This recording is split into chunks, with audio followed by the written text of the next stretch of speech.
Esto es Traición Oral, un espacio para contar cuentos y conversar sobre cómo y por qué contarlos.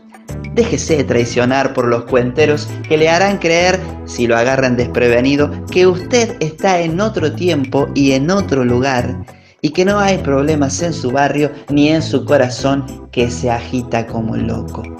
Pura traición oral.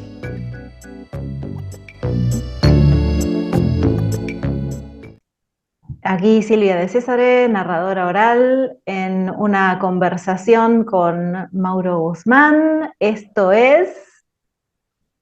Traición oral, un espacio en el que conversamos sobre contar cuentos, sobre cómo y por qué contarnos y todo eso.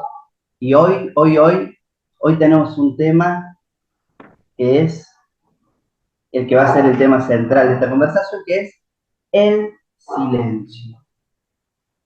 Así tal cual, de hecho, en el episodio pasado cerramos con esa pregunta. Yo te pregunté, Silvia, ¿qué lugar ocupa el silencio para vos en los cuentos? ¿O qué pensás del silencio? Y bueno, es el disparador para comenzar, si estás de acuerdo, contradictorio asunto, pero a hablar sobre el silencio. Exacto, contradictorio, porque supuestamente el narrador narra y qué lugar tiene el silencio en la narración oral. Cuando me planteaste la pregunta del silencio, automáticamente pensé en los mitos de creación que yo narro, que empiezan con silencio, que empiezan con en el principio no había nada, absolutamente nada, ni sonido, ni aire, ni agua, ¿no?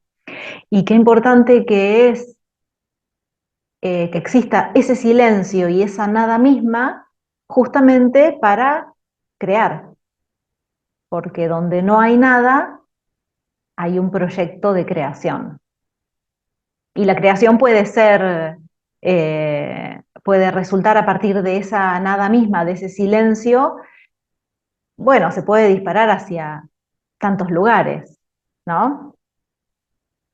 Pensaba en eso, pensaba también en que hay un paralelismo, si se puede llamar así, entre ese momento de silencio en los mitos de creación con el silencio que vive el artista como creador, como uno como narrador necesita también ese silencio para crear.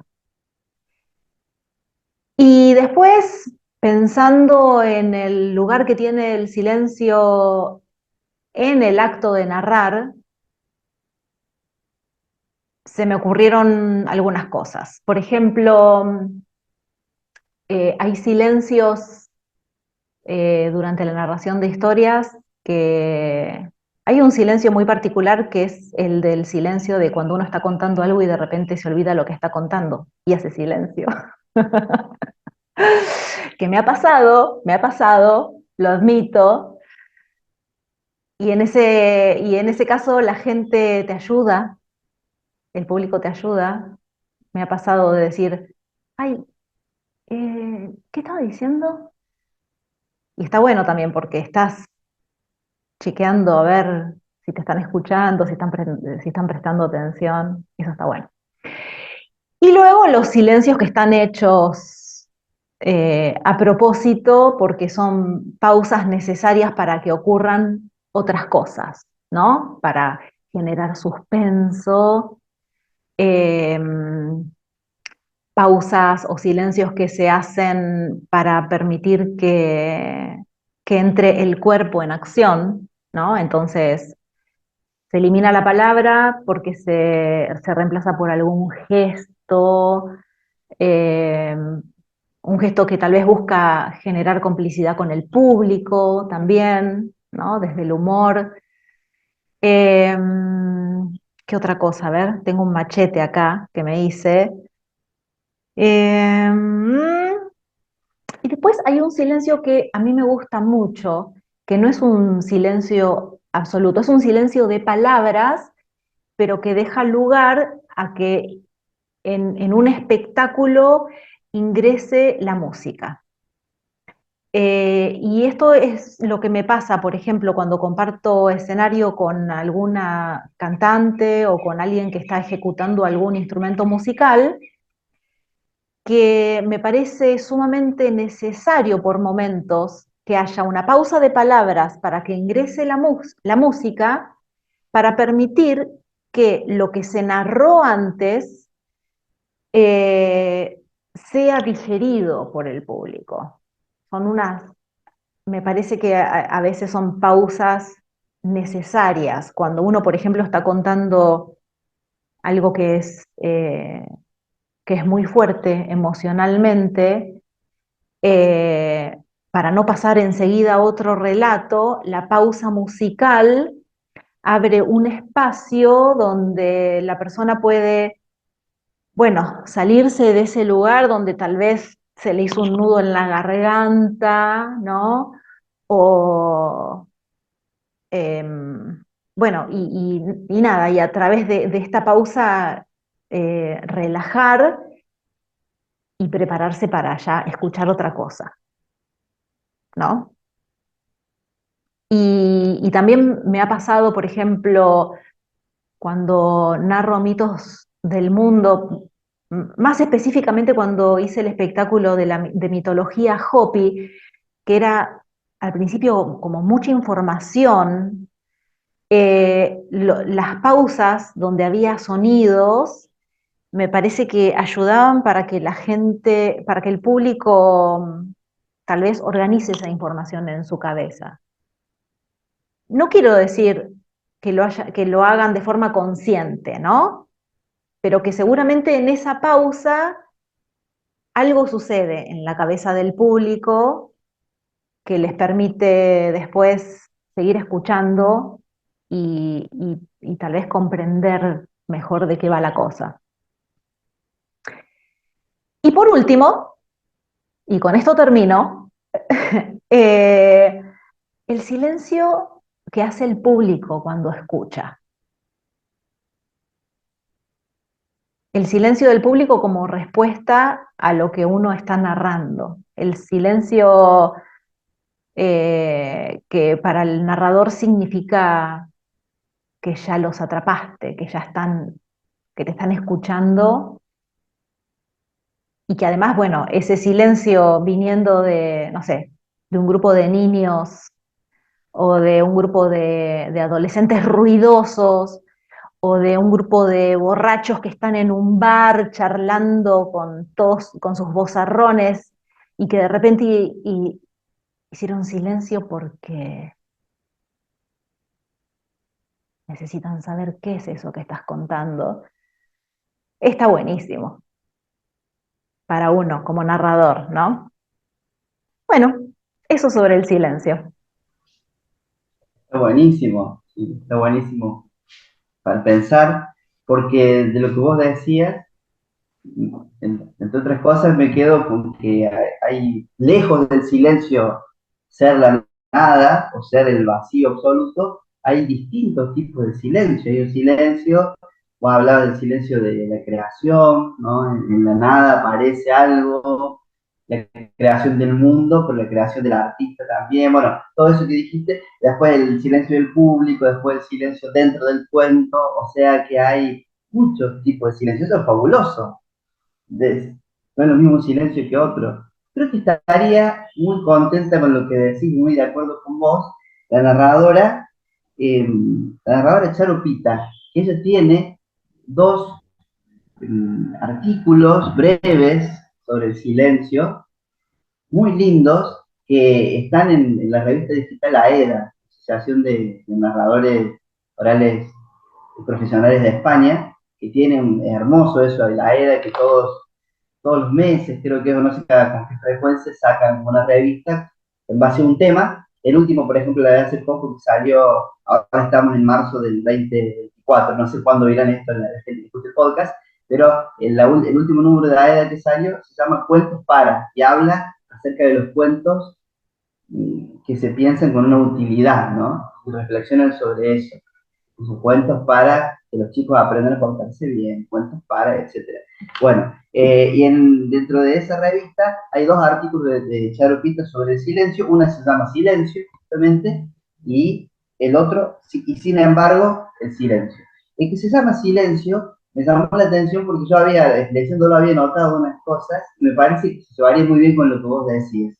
Ella habla del silencio creador, ¿no? En la nada, en algún momento empieza a ver algo, se crea, ¿no? Que se ven los mitos, lo podemos pensar en la Biblia, y dijo Dios, sea la luz, fuera luz, con el mito judío, por ejemplo, ¿no? Hay una palabra que antes no se había dicho nada, y después dijo Dios. Cuando dijo empieza a pasar algo. Y cuando terminó de decir, bueno, sea la luz, sea el mar, después descansó, ¿no? Dice, y vio Dios que lo que había hecho era bueno, y descansó el séptimo día. Hay como una pausa. Eh, Después también habla del silencio cuando comenzás a narrar, y es verdad que uno hace como un silencio, pues está por el tercer cuento, el narrador mismo hace. Después el silencio durante la narración, que me parece fabuloso eso, lo que vos decías, poner el cuerpo, y dejar que el silencio, yo pienso sobre todo esto, que el silencio es algo muy activo. Cuando uno hace un silencio en un cuento, está pasando algo, quizá está pasando lo más importante del cuento en ese silencio. Y después hay otra cosa, hace poco estuve en un festival de varios tipos de arte, estuve acá en mi ciudad, en Villa María, y había una cuentera, que yo la conozco, Analia Renaud, una cuentera acá de la ciudad, amiga, que contó un cuento que yo ya se lo escuché contar muchas veces, porque pertenece al mismo grupo, trabajábamos su cuento y todo. Y entonces yo estaba esa vez en particular mirando más al público, a ver qué pasaba esta vez con él. Era en un lugar al aire libre, con mucha gente, al lado del río. Y digo, bueno, a ver qué pasa con este cuento que yo tanto se lo escuché contar, lo conozco mucho, sé qué va a hacer en cada momento, ella más o menos. ¿Qué pasa con el público? Entonces, prestaba atención al cuento yo, pero a la vez al público. Y en un momento me di cuenta que miré de golpe a la cuentera, porque había hecho un silencio. Y hubo un silencio distinto en el cuento, hizo, ¿no? Y pareciera ser que cuando alguien está hablando, de repente no dice nada. ¿Qué pasó ahí? La persona que está charlando con otro se da vuelta, a ver qué pasó. Es como, el silencio hasta tiene eso, ¿no? Que hasta lo podés, si quisiéramos usarlo de una manera práctica, podríamos decir, bueno, si veo que la gente está un poco dispersa, empiezo ya que no me están dando mucha bolilla en lo que estoy contando, entonces en este momento lo que voy a hacer es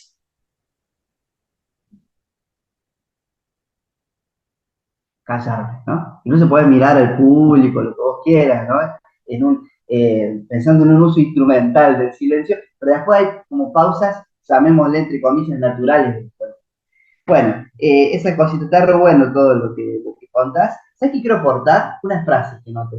Unas frases sobre el silencio. Estos artículos de Charupita lo pueden encontrar en internet, ponen Charupita Silencio, AEDA, así como suena AEDA, lo pueden encontrar. A mí me los pasó Laura Finger, la narradora oral, cuentera de Verde Violeta Cuentos, porque estuve, bueno, en Buenos Aires, como estaba charlando Silvi, en febrero, y estuve parando en su casa, muy generosa, muy amable, y aprendí muchas cosas. Por ejemplo, hablábamos de algún tema y ella me decía, leete tal cosa, o a veces de su biblioteca yo sacaba un libro, y ahí me traje un libro, que dice, te podés saber un libro, me dijo, me lo traes cuando vuelvas. Tengo que volver. Me traje Contar con la poesía de Estrella Ortiz. Todavía no lo terminé, está buenísimo. Ese también tiene que contar con los cuentos, que es famoso. Está buenísimo. Y aquí encontré una frase sobre el silencio. Esa les quiero leer.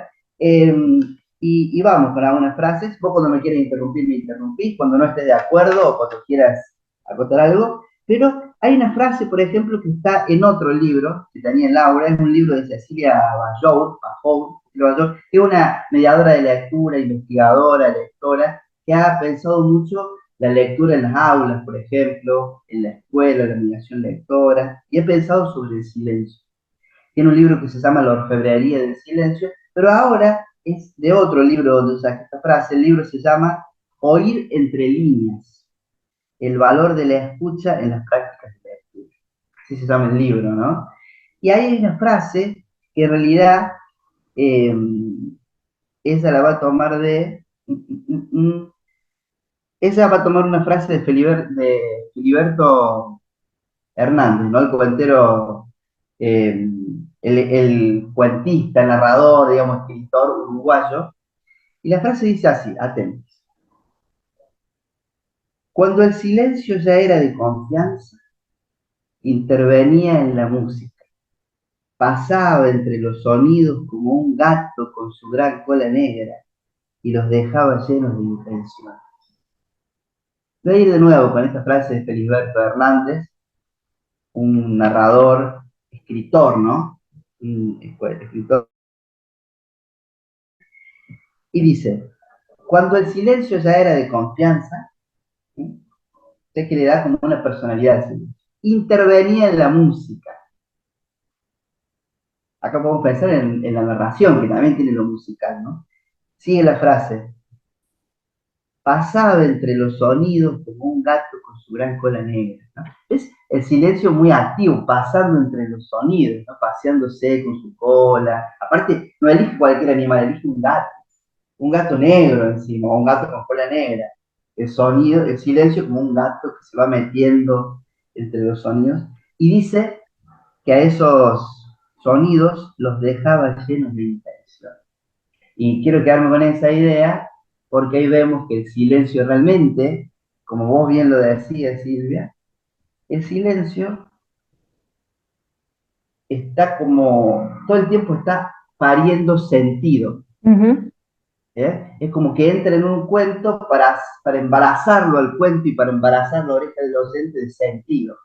Acá va a haber un silencio que nadie dice nada porque está todo como ahí tan concentrado en el silencio que está por nacer un significado, un sentido, algo de la historia, y por lo general es algo muy importante. Eh, bueno, entonces el silencio siempre haciendo aparecer el sentido, porque llena de intenciones todo. No es lo mismo un silencio que otro. Bueno, Exacto. tengo alguna frase más. No sé si querés decir algo antes de ir a la próxima frase que tengo. Hice la No, tarea no, para hoy. sí, no, está bien. Hay un poeta también muy interesante que se llama Roberto Parrós, que era bibliotecario, y, y su poesía siempre se llamaba poesía vertical. Todos sus libros se llamaban así, poesía vertical uno, poesía vertical 2. Perfecto. Bueno, y de él lindos. Yo, por ejemplo, te voy a leer uno, como para que tengamos, hay varios. Vamos con este, que es el poema 27. Dice así, el silencio que queda entre dos palabras no es el mismo silencio que envuelve una cabeza cuando cae, ni tampoco el que estampa la presencia del árbol cuando se apaga el incendio vespertino del viento. Así como cada voz tiene un timbre y una altura, cada silencio tiene un registro y una profundidad. El silencio de un hombre es distinto del silencio de otro. Y no es lo mismo callar un nombre que callar otro nombre. Existe un alfabeto del silencio, pero no nos han enseñado a deletrear. Sin embargo, la lectura del silencio es la única durable, tal vez más que el lector. Bueno, eso nos dice Roberto Juarros, no es lo mismo un silencio que otro, no es lo mismo callar una cosa que otra, y me gusta mucho esta idea de que así como cada voz tiene, siempre, ¿cuál es tu voz? ¿Cuál es tu estilo, tu tono? Pero ¿cuál es tu silencio? Dice que así como cada voz tiene un timbre y una altura, cada silencio también tiene un registro y tiene una profundidad. Me parece, bueno, súper rico. En la poesía el silencio es también es súper interesante. En este libro, Contar con la poesía de Estrella Ortiz, hay un momento en el que se habla de lo, Estrella Ortiz habla de esta característica insular que tiene eh, la palabra, digamos. Habla de la palabra, ¿no? Insular en el sentido de isla. Vieron que una isla es isla porque está rodeada de agua, ¿no? En un momento termina el continente, termina la tierra, está rodeada de agua. Bueno, dice Estrella Ortiz que la palabra es una isla que siempre está rodeada de silencio. Es decir, en la palabra misma pareciera ser que conlleva silencio, no podría ser, porque si no sería un eterno discurso, un eterno decir que nunca acaba, y en algún momento el discurso empieza y en algún momento termina. Ese antes y ese después, ese envase del discurso, ese envase del cuento, es el silencio. Además de que adentro tiene pequeños silencitos, ¿no? Eh, y me parece muy linda esa idea. Y a ver si tengo una última cosita acá sobre el silencio que nos trae Estrella Ortiz en este libro. A ver, a ver. Y, y, y. Bueno, ya va a aparecer porque tengo acá una hojita marcada. Se me ha ido la marcación, enseguida la buscamos. Eh, y es interesante escuchar lo que dicen los poetas también, las poetas sobre el silencio, porque han reflexionado mucho sobre el valor de cada palabra y demás. Tengo por ahí un poema más, algo que quieras refutar antes de ir al próximo poema. No, no, no, estoy de acuerdo con todo lo que estás diciendo. Con lo que dicen acá la gente que estamos citando. Nosotros Sí, somos sí, sí, meros mediums que estamos sí, acá sí. comunicando. Bueno, recordemos, antes de ir a Cuadros, que Atahualpa Yupanqui en un tema dice algo muy lindo, dice, le tengo rabia al silencio por lo mucho que perdí, que no se quede callado quien quiera vivir feliz. Eso nos dice Atahualpa, ¿no? En un texto le podríamos responder con Drexler, que es un gran lector de Atahualpa, digamos, también en un sentido de la tradición musical, literaria. Drexler, el cancionista uruguayo, tiene una canción que se llama Silencio, que está en su disco Salvavidas de Hielo, hecho todo con guitarra, ese disco. Tanto guitarra y voz, es lo único que hay, ¿no? Incluso hasta la percusión, todo lo que aparece en ese disco está hecho con guitarras y con voces. Guitarra de sus distintas expresiones, ha desarmado guitarras para hacer percusión, como sea. Eh, es decir, que todos los silencios y los sonidos de ahí están hechos con voces y guitarras. Y en ese disco hay una canción que se llama Silencio. Muy linda, se las recomiendo, se puede encontrar en YouTube, escúchenla. Y en un momento la canción dice, quizá para responderle a Atahualpa, bésame ahora antes que diga algo completamente inadecuado. No hay que desperdiciar una buena ocasión de quedarse callado.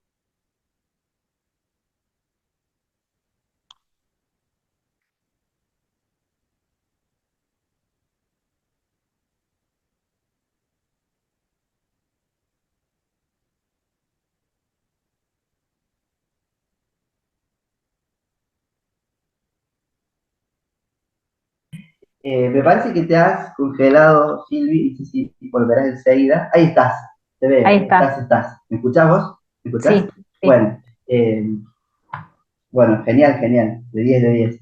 Bueno, vamos con el poemita de Juarros, para que quede en los oídos de la gente, a ver si te parece Dale, ya con este poemita. Tengo dos, a ver cuál elijo, porque tengo dos por acá, están muy lindos los dos. Vamos con este. No se trata de hablar. Así empieza el poema de Juarros, ¿eh? Dice, no se trata de hablar ni tampoco de callar, se trata de abrir algo entre la palabra y el silencio. Quizá cuando transcurra todo, también la palabra y el silencio, quede esa zona abierta como una esperanza hacia atrás.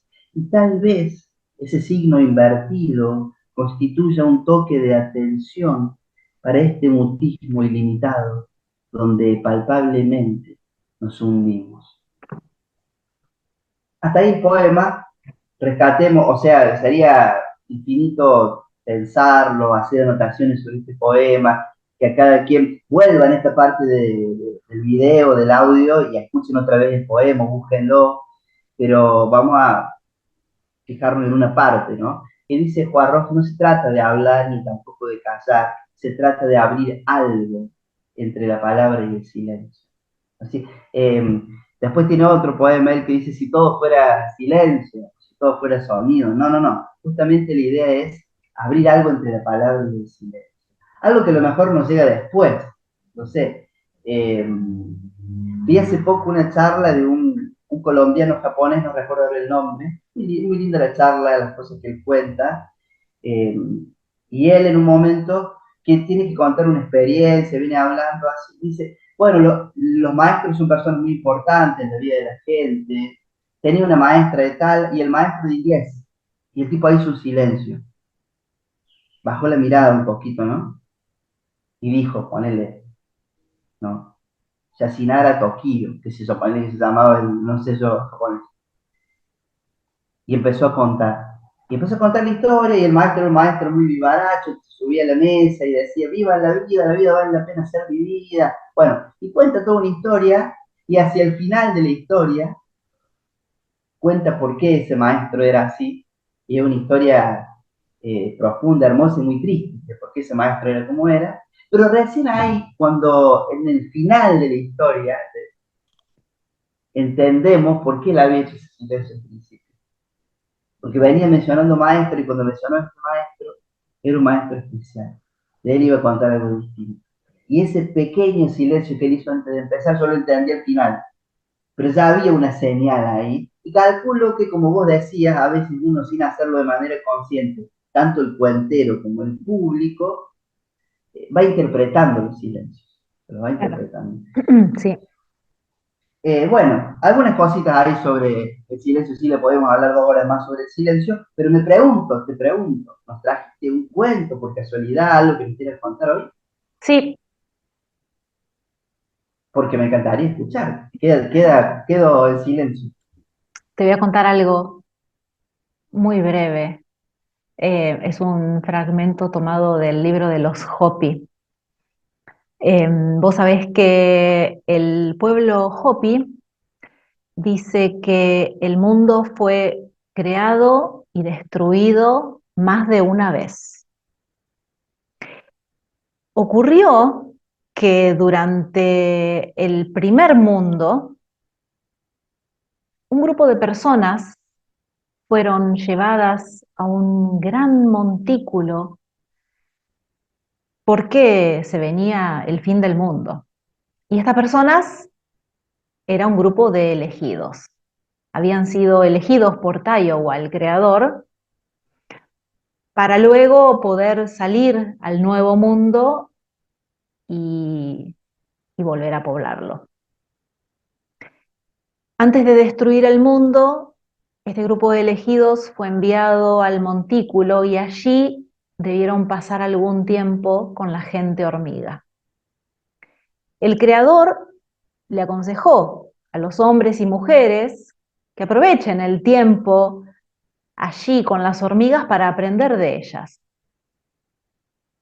La tierra se cerró, quedaron todos allí, en la profundidad de la tierra, viviendo juntos, y mientras afuera todo era caos, porque Taiowa hizo estallar los volcanes y pronto el fuego lo destruyó todo, mientras eso ocurría en la superficie de la tierra, en el vientre de la tierra, las personas aprendían de las hormigas. Y de las hormigas aprendieron todo lo que tiene que ver con arquitectura, ingeniería, porque de las hormigas aprendieron a construir senderos y puentes y caminos y calles.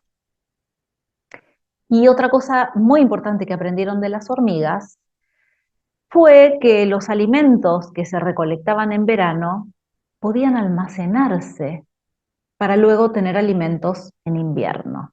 Esto lo aprendieron de las hormigas. Ocurrió que mientras Taiowa allá arriba empezaba a construir el segundo mundo, el tiempo pasaba y allí, bajo tierra, el alimento en algún momento empezó a escasear. Las hormigas, que entendían que el rol que el creador les había dado era sumamente importante y que debían proteger y cuidar a los seres humanos, decidieron entonces empezar a comer menos para que hombres y mujeres puedan alimentarse. Las hormigas, para no tener hambre, todos los días se ajustaban un poquito el cinturón Y esto explica por qué hoy las hormigas tienen la cintura tan entallada. Dicen que cuando el mundo estuvo listo, Sotugnan, el asistente de Tiowa, se presentó en el montículo, golpeó fuerte con sus pies, la tierra se abrió y de allí dentro hombres y mujeres salieron. Ahora traían todo el conocimiento, todo lo que habían aprendido de las hormigas, que lo aplicarían en el segundo mundo. Un segundo mundo que también sería destruido mucho después, porque la humanidad siempre cae en el pecado y debe ser destruida. Es una advertencia esto.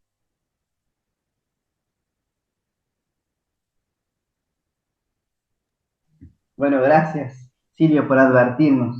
Vamos a estar atentos. Muchas gracias, muchas gracias.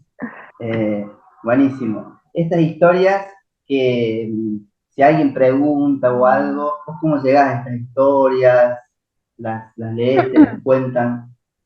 Esta historia está en el libro de los Hopi, de, de Waters, creo que, de Frank Waters. Que Sí. recopila, supongo yo, no lo conozco el libro, pero recopila muchas historias Creo de que está, hobbies. me parece que está traducido al español el libro. En la primera parte habla de la creación, después habla de las leyendas, de los Hopi, luego cuenta, porque también hay mucha información histórica, luego habla de la llegada del hombre blanco y de las matanzas y de todo lo que pasó. Y en la última parte habla de la situación actual de los Hopi, eh, y creo que termina con alguna predicción sobre el futuro. Mm, que bueno, es esa, que si seguimos así, se va a destruir todo para construirlo mejor. Bueno, bueno, gracias, gracias. Qué lindas estas historias que veo por ahí. Bueno, alguna cosita más sobre el silencio, o contarte algo corto, puede ser. Ah, no quiero dejar de decir entre medio de cuento y cuento, una frase que anoté de Charo Pita, por ejemplo, que dice en este texto, y sin embargo, silencio, dice que del silencio lo nombra como un hueco insonoro que cubre el universo con su fuerza cósmica. Me parece muy lindo decir un hueco insonoro que cubre el universo con su fuerza cósmica. Nos decía Juan Tapia, en clases que él nos da, ¿no? Ayer de narración oral, que si no recuerdo mal, porque por ahí Juan dice, no, yo no dije eso nunca, pero lo que yo recuerdo, lo que yo recuerdo que él dijo es que el silencio, como ese cofre que tenemos los cuenteros, donde ponemos nuestra mejor plata, nuestro tesoro, ¿no? Ahí está ese cofre, y es un poco infinito, porque es, tomando lo que dice Charupita, es como si el cofre lo trajéramos del cosmos, del universo, ¿no? Porque es inagotable el silencio y es poderoso, pero es nuestra mejor plata. Tenemos que saber cuándo vamos a abrir cosas, Ujú. cuándo vamos a hacer aparecer el silencio en el cuento, ¿no? Por eso algo tan hueco, insonoro, tan insonoro, puede ser tan poderoso. Qué lindo sería, como cuenteros, encontrar el momento del cuento en el que va el silencio y usarlo ahí. Usarlo ahí. Dice Charupita también que el silencio del público, como hablabas, que es como lo mejor que nos pueden dar, el silencio del público, es, que dice, no hay que exigirlo, hay que ganárselo. Bueno, esto es un tema, ¿no? Hay contextos y Claro, claro. contextos. Si vos vas a un teatro, en un teatro por lo general la gente va dispuesta, pero si vas a una escuela en la que no están acostumbrados a escuchar cuentos, Ujú, a lo mejor uno tiene que explicarles, bueno, les voy a contar un cuento, pedir que apaguen o que silencien los celus, ujú. uno tiene que armar un código también, ¿no? Sí, sí, Y me parece eso. es un código que se aprende además con el uso. Hace unos días atrás fuimos al teatro con unas amigas y atrás nuestro estaban sentadas unas chicas un grupo de niñas que no tendrían más de 14, 15 años tal vez, y se notaba que no tenían teatro, no tenían nada de teatro, porque toda la obra estuvieron haciendo ruido con envoltorios. Se creían que estaban en el cine, me pareció a mí. Claro, mira, Sí, sí, sí. tremendo. Es Bueno, sí, tremendo. es algo que hay que, nada, claro, si no se vive la experiencia no se aprende. Claro, Bueno, y evidentemente no sabían comportarse en un ámbito así. bueno, hay que generar Mm, ocasiones para exacto. crear público y que se aprenda.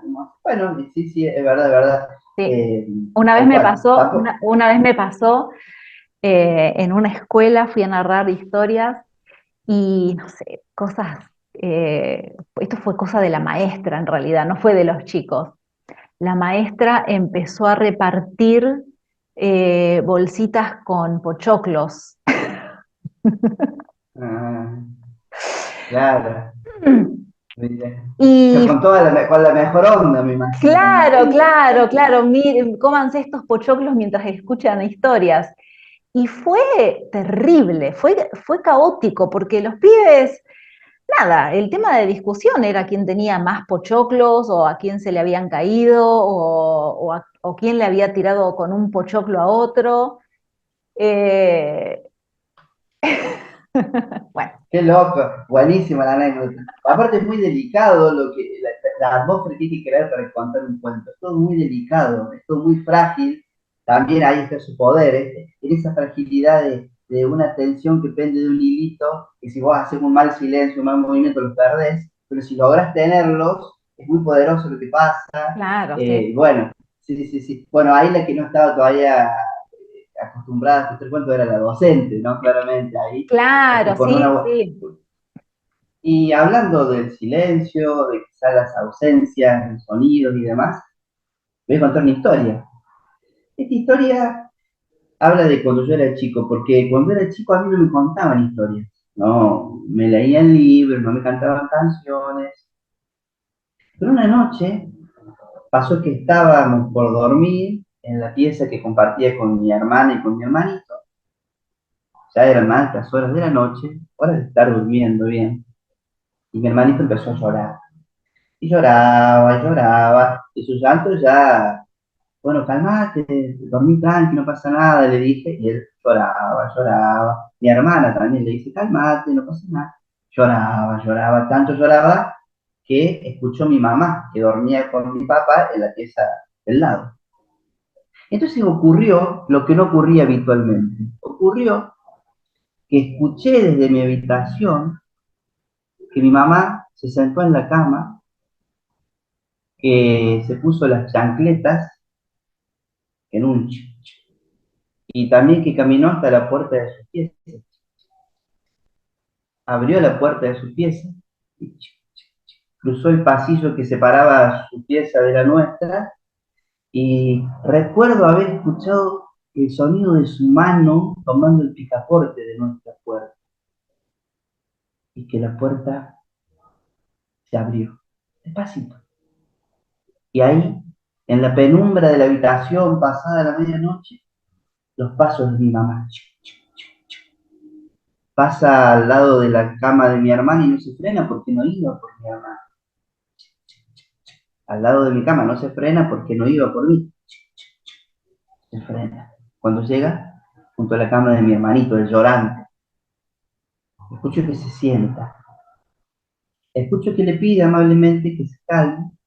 Y escucho que mi hermano sigue llorando, y dale, llorar, dale, llorar. Hasta que mi mamá lo hace. Mi mamá empieza a cantar una canción.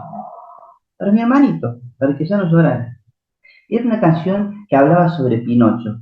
Resulta que Pinocho había tenido un accidente, lo llevaba al hospital, se estaba por morir.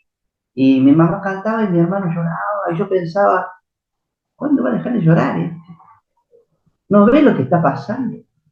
¿No ve que mi mamá en la penumbra de la noche cruzó la habitación y está cantando alguna canción, suceso inédito? Yo conocí la voz de mi mamá cantando una canción ahí. Y mi hermano se empezó a calmar un poco, pero ya era tarde. yo se me había enojado. Se le había agarrado una cosa mezclada entre el odio, la envidia, el enojo. Porque esa canción y esa voz de mi madre cantando era para él, no era para mí.